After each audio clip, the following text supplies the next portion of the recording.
አንዳንዴ እንስሳት ትመስለኛለህ። አትናደድ ፓፓ፣ የምሬን ነው።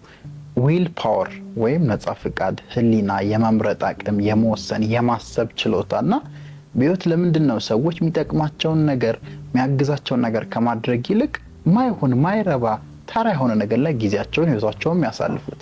ይሄው ይሄን ቪዲዮን ካል ልታሳልፈው ነው። ይጠቅማል። ዊል ፓወርን፣ አቅምን፣ ችሎታን፣ ትኩረትን በደንብ ተጠቀም። ነፃ ፍቃድን ተጠቅመ በህይወት አሪፍ ውሳኔዎችን ወስን ስልህ አልፈልቴ ነው የሆነች ዳንስ ለማየት የሆነ ሴት ቂጧን ስታወዛውዝ ለማየት ይገርመኛል። የሰው ልጅ አእምሮ አንዳንዴ ያሰራሩና እንዴት እንደሚሸውደን።